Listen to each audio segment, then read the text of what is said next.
Hey everybody, thanks for clicking that thumbnail and welcome to Talking Habs. In today's video, we are going to review the game last night between the Montreal Canadiens and the Toronto Maple Leafs in Toronto. It was an overtime game. For us Habs fans, it wasn't a great result. It was 5-4 for the Leafs in overtime. I'm going to give you everything there on the board, some stuff from the game, and I am going to give you my opinion on what happened and what to expect, and I'm going to give you my 3 stars right at the end, so please stay tuned for that. And before we get to that, if you like the video, give it a thumbs up and subscribe and ring that notifications down there, that bell, if you are a Habs fan like me and want to see more Habs videos and content and live streams. And do that and you'll get your daily fix of Bleu Blanc Rouge right here at Talking Habs. Let's get into this review. All right, I'm actually going to start by reading something I wrote because I think it's important. So many people are really upset about this game. So, listen, Montreal lost to Toronto last night. Was Toronto the better team? Last night, yeah, but like just barely. A bad bounce off a ref, a misplaced clearing attempt that created a 2-man advantage on the power play for Toronto. And you take those two understandable early season, short training camp kind of mistakes away, and this game might have, and probably would have, gone the other way. Montreal fans would be exhilarated instead of pissed off. That's the margin of difference in this game. That's it. Do the Habs need work? Effing right they do. They do. They need work, and I lost my spot. But so does every other team. It's not like Montreal's the only team that's a little rusty, that didn't have enough time in training camp, didn't have any exhibition games. It's not only Montreal. Every other team is exactly in the same spot. So I'm not going to make judgments or get pissed off till after the first 2 weeks. Give them some time to gel. There are 6 new bodies on this team. There's 6 new guys on this team. It's very important. They need time to gel. Now, one of them is Jake Allen. He was the backup, so he's not really affecting this game at all. But, okay, and they need some play. There's been no exhibition games. This was their first game together.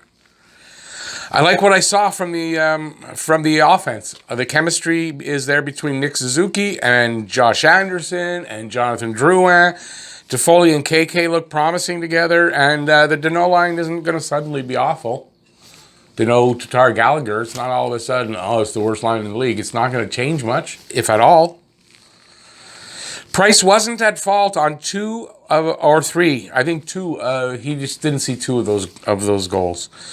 So he wasn't to blame. So anybody mad at Price, he wasn't to blame. He did literally 2 of those goals. He did not see them. You take those away, it's a different game. The defense on the left, okay, it wasn't great, I agree. But again, it's just the first game they have played, that they've played as a unit. This is the first game that they have played as a unit. Yeah, they practiced. They had a couple of scrimmages. It's not the same. So you got to give them a little bit on that. I don't expect perfection in such a small sample size. 1 game. I don't expect it. Suzuki looks ready to continue from last season. And I think he'll be even better, which is like awesome. Anderson is so big and fast. I think he put to rest any issue with his scoring touch. Because that was a snipe. That first goal of his, that was a pure snipe. Unbelievable shot. Just a wrist shot, and it was perfectly placed, and the power behind it was amazing. Toffoli had chances galore, and they will start to go in. No worries there. Edmondson will get up to speed. And Alex Romanov was amazing. Did he make mistakes? Yeah. But he was also pretty fucking good for his first game. It's his first game ever in the NHL, first game with Montreal. I mean, that's pretty good. And at his age, and he's a rookie like that, mistakes equal learning. He's going to make mistakes, but he's also going to play some really good hockey. Getting pissed off and calling everybody shit after this first game is like getting pissed and wanting everyone traded after the first exhibition game in any normal year. Like, really? You know, this is sure, it was a real game. It meant something, but they hadn't had any exhibition games. This was their first exhibition game. It was a damn good exhibition game, if you ask me. It's not how they start, it's how they finish, and that's what matters. So might be a sputter start as long as it's a strong finish. That's what matters. All right, so let's get into this game. That's my say on what happened.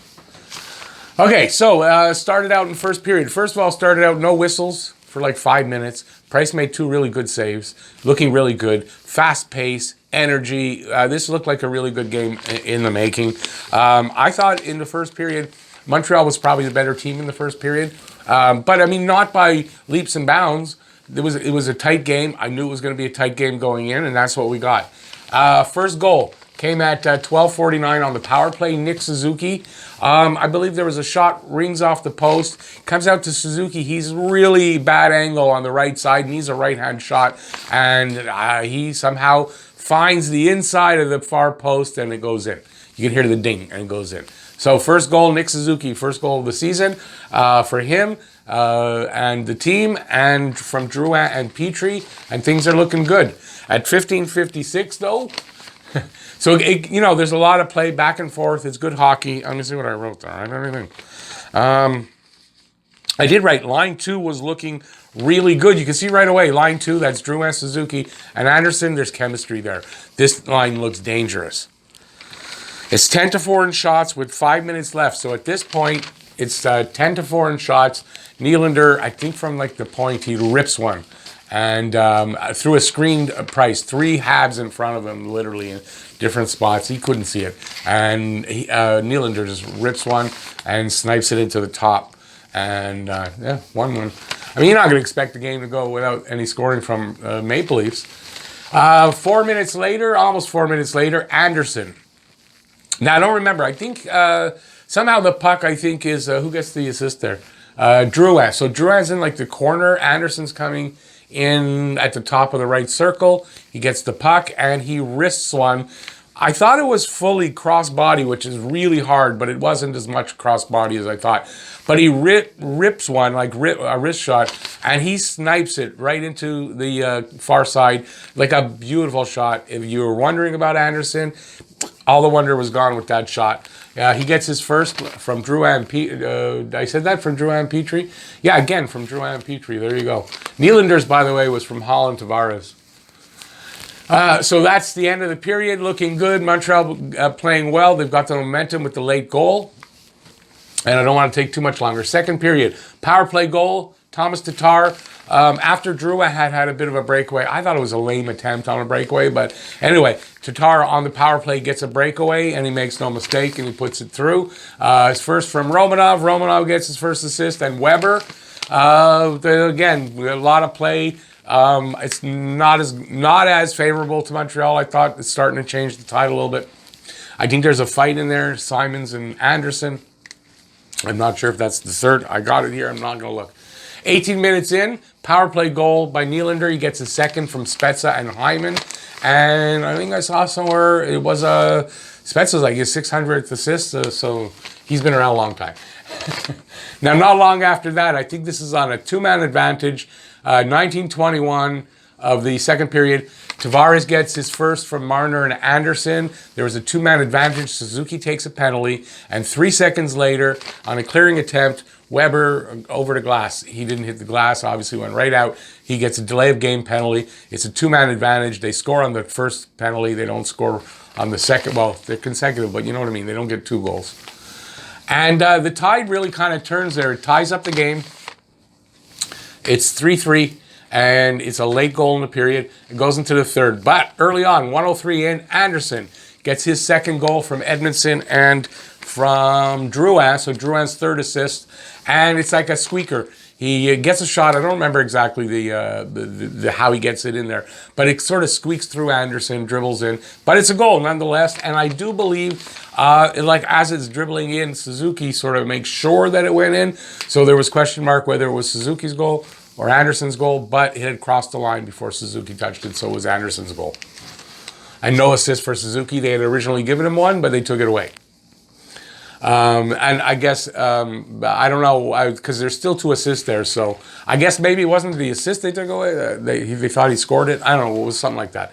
At 10:33, There's less than 10 minutes to go. It's a 4-3 game. I called it 4-3, but Jimmy Vesey gets his first from Nylander. Nylander, the best Leaf on the ice, I think. And it ties it up. And now it looks like it's going to go to overtime. Fingers crossed it goes to overtime. It does. It doesn't end well in overtime, but we get a point. Riley gets his first from Tavares and Matthews. Matthews from like a stretch pass from his just in front of the net on the side in the corner up to, who gets it? Tavares cross ice over to cross ice over to Riley, and Price sort of got a little piece of it, but he didn't get it.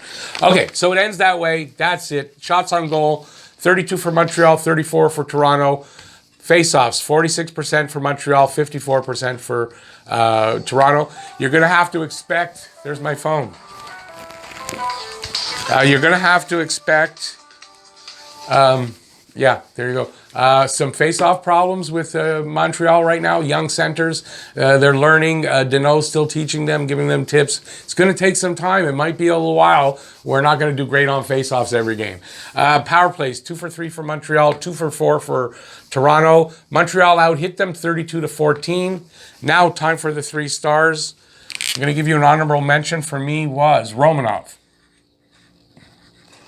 Romanov had a good game. He made a mistake or two, but he had a good game, got his first assist. Looking good. First game, I'm happy with it. Number 3, Drouin. 3 assists. Part of that great line that we got forming there.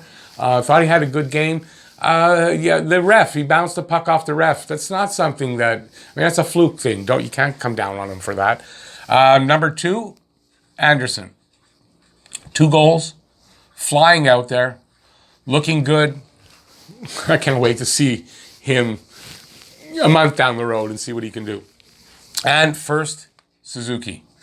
Yeah, he only had 1 goal to Anderson's 2, but Suzuki plays a full 200-foot game. He was great all over the ice last night, and Suzuki looks like he's going to have a fantastic season. If he keeps that up, they don't have to worry about the sophomore jinx. Anyway, there you go. That's my review. Hope you liked it. Give it a thumbs up if you did. If you're new to the channel or you have not subscribed yet, please subscribe, ring that notifications bell. That is down there. That'll get you your daily fix of Blue Blanc Rouge right here at Talkin' Habs. Thanks for watching, everybody. Stay safe out there. Peace out, y'all, and I'll see you next video. Bye, everybody.